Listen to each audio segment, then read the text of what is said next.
This video is brought to you by Brilliant. In the last few years, Iran's powerful status on the world stage has become clear. Their attempts to get closer to acquiring a nuclear weapon heighten tensions with the US, and Iranian proxies continue to cause trouble in Yemen, Bahrain and Syria. However, one often overlooked element of Iran's foreign policy is its influence in Iraq.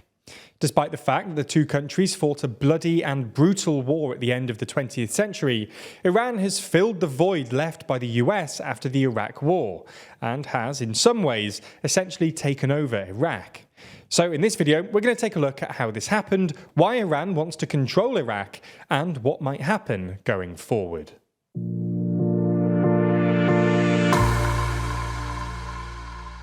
So, to understand quite how remarkable Iran's influence in Iraq today is, we need to go back to 1980 and the Iran-Iraq War. Back in 1980, territorial tensions between Iraq and Iran had been tense since the creation of Iraq as a nation in 1921. One of the largest sources of enduring tension was the Shatt al-Arab, a waterway on the southern end of the border between Iraq and Iran. In 1979, the Iranian Revolution took place, which replaced Western-backed leaders with Ayatollah Khomeini, a Shiite Muslim cleric. Saddam Hussein, the Sunni Muslim leader of Iraq, who also came to power in 1979, was worried that the new Iranian regime might try and expand into Iraq and reassert control over the Shatt al-Arab. So Saddam took the opportunity while Iran was weak after their revolution and launched airstrikes on Iranian bases in 1980. By November, Iraq had taken significant territorial gains, and it was looking like the campaign had been a success. For the Iranian leadership, an existential battle was now staring them in the face. Over the next few years, however, Iran took back territory, and each country ended up basically back where they started. Iran then took the opportunity to push ahead and unsuccessfully attempted to topple the Iraqi government. By 1988, the front lines had stabilised and both sides agreed to a UN-brokered ceasefire. In 1990, both countries had restored diplomatic relations and things remained relatively stable until the early 2000s. Now, it should go without saying what happened next. The US and its allies invaded Iraq in 2003 as part of its global war on terror, claiming Saddam Hussein had access to weapons of mass destruction in the country. The government collapsed by the end of the year, and Saddam himself was captured in 2004, then executed 3 years later. At the time, America thought they'd be able to turn Iraq into a flourishing democracy, and hopefully the Iraqis would then elect a pro-American government in Baghdad. Unfortunately for Washington, that's not how things turned out. Iraq collapsed into sectarian infighting between Shia and Sunni Muslims, its politics entered a state of permanent dysfunction, and the US withdrew from Iraq less than a decade later. This created a sort of power vacuum in the country, which was promptly filled by, yep, you guessed it, Iran. As we see it, there are basically 4 reasons Iran wanted influence in Iraq. First, and most obviously, Iran sees itself as a regional superpower, so it likes having influence with its neighbours. Second, Iran uses its presence in Iraq, and specifically the Iranian-backed militias operating in the country, to harass and attack the 2,500 US troops who are currently in Iraq. This is something you might not be aware of. A small number of US troops returned to Iraq in 2014 at the request of the Iraqi government to help them fight ISIS, and they're still there 10 years later. Iran's supreme leader even told Iraq's president directly back in April that the presence of even one American in Iraq is too much.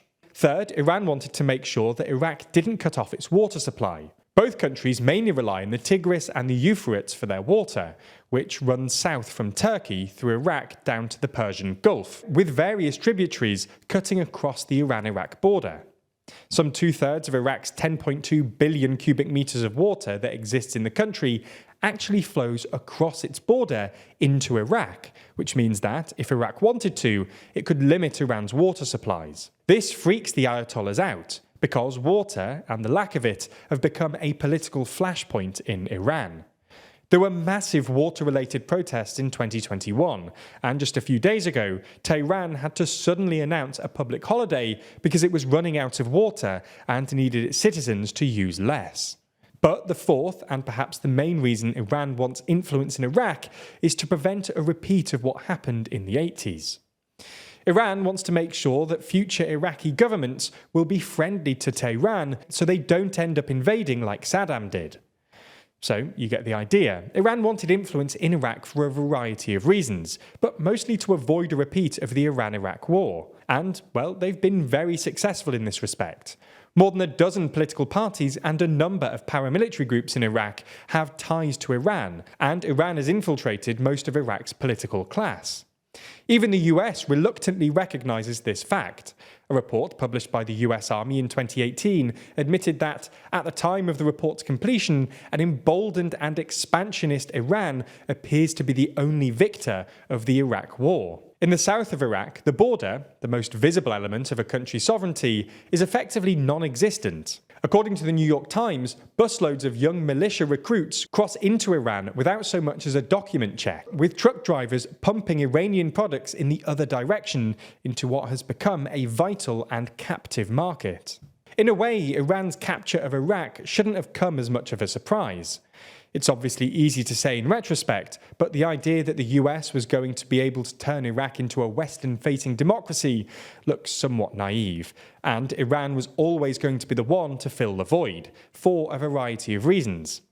Iran and Iraq share deep cultural and historic ties.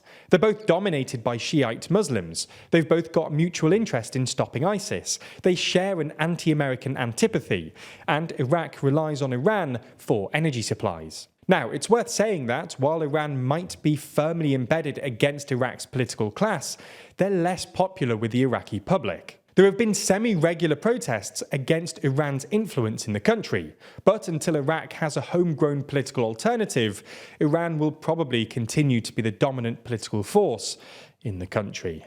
It's increasingly difficult to tell what's real and fake, with AI and machine learning pushing us into new realms of deception.